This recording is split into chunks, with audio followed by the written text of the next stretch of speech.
हिंदू भाइयों को नमस्कार।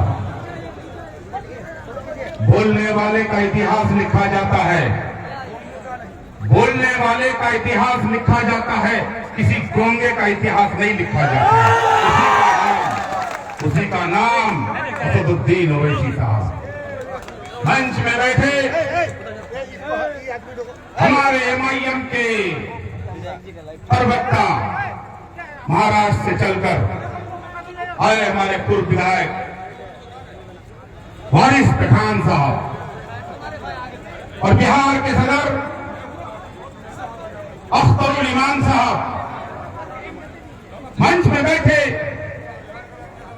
आदिल साहब, आफ्ताब इंजीनियर साहब, इश्तियाक बाबू और मंच में बैठे सारे वरिष्ठ नेता।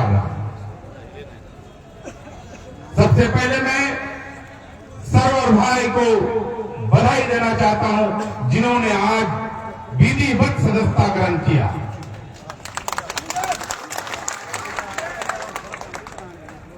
मैं सिर्फ इतना कहने के लिए आया हूं, आप लोगों के माध्यम से, खास करके मीडिया प्रभारी के माध्यम से मैं ये कहने के लिए आया हूं, चाय वाला का बेटा चाय वाला से मैं कहने के लिए आया हूं।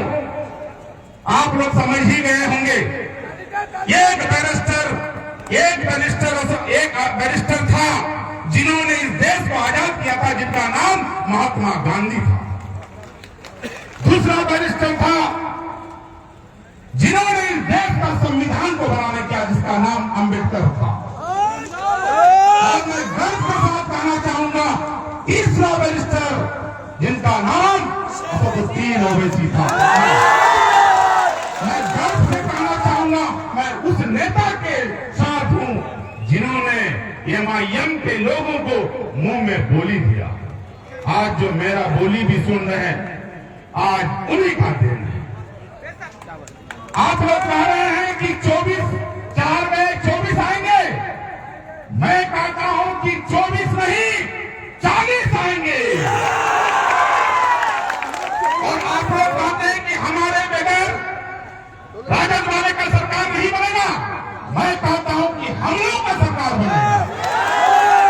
आप लोग मधु बोरा का नाम सुने होंगे, झारखंड का एक निर्दलीय से जीता था, उन्होंने मुख्यमंत्री बना था। अगर आप 40 सीट दे देंगे तो हम लोग मुख्यमंत्री बनेंगे। लेकिन तय हम लोगों को करना होगा, तय हम लोगों को करना होगा कि हम 40 सीट जिताएंगे कि नहीं जिताएंगे। जिस दिन 40 सीट आप जिता देंगे, उस दिन आपका सरकार भी होगा, आपका नेता भी होगा और आपका काम भी होगा। 14% वाले लोग कहते हैं कि हम मुख्यमंत्री बनेंगे और हम लोग 17% वाले दरी और कुर्सी बिछाएंगे। ऐसा नहीं होगा। यादव का नेता है लालू यादव, कुर्मी का नेता है नीतीश कुमार, संथाली भाई का नेता है शिबू सोरेन, जाट का नेता है ये चौटाला का बेटा, और हरिजन का नेता है मायावती, और पंजाबी का नेता है उत्तम बादल। मैं आपसे पूछता हूं, आपका नेता कौन है? कौन है आपका नेता? जिस दिन आपका नेता चुना जाएगा, उस दिन आपका हक का भी बात होगा। एनआरसी का मामला में आवाज उठाएगा असदुद्दीन ओवैसी साहब, 3 तलाक के मसले पर आवाज उठाएगा असदुद्दीन ओवैसी साहब, हिजाब का मामला में आवाज उठाएगा असदुद्दीन ओवैसी साहब, धारा 370 खत्म करेगा उसके खिलाफ आवाज उठाएगा असदुद्दीन ओवैसी साहब। वक्त संशोधन बिल पारित हो रहा था जिस दिन, उस दिन चिल्ला चिल्ला करके अपने कौमों से कह रहा था, क्या मेरे कौमों, ऐ मेरे हिंदुस्तान वासियों, आज अगर 1 की जगह 10 होता तो हिंदुस्तान में वक्त का कानून, वक्त संशोधन बिल पारित नहीं होता। हम तय कीजिए, जिस दिन हम और आप मजबूती से खड़ा हो जाएंगे, उस दिन आपका कोई भी विरोध में कानून पास नहीं होगा। समझ गए? हम लोग अपने आप को सुधारिए। किसी को भी टिकट मिले, आप नेता को मत देखिए, आप एमआईएम को देखिए, या असदुद्दीन ओवैसी साहब का चेहरा देखिए, अख्तर इमाम साहब का चेहरा देखिए और उस आदमी को जिता के भेजिए।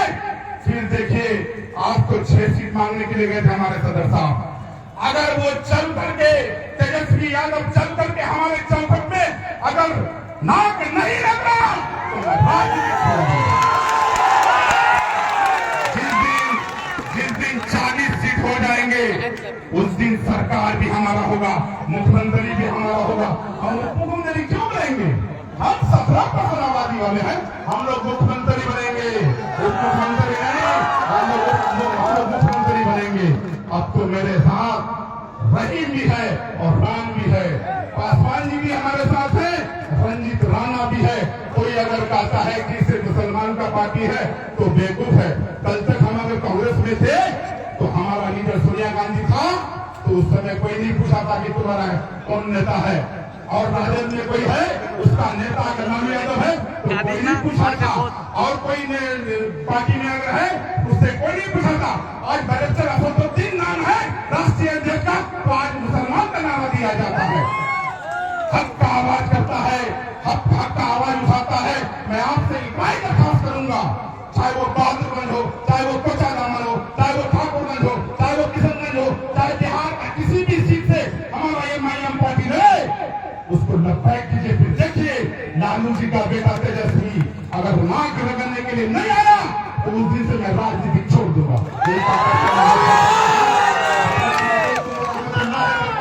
हिंदू भाइयों को नमस्कार।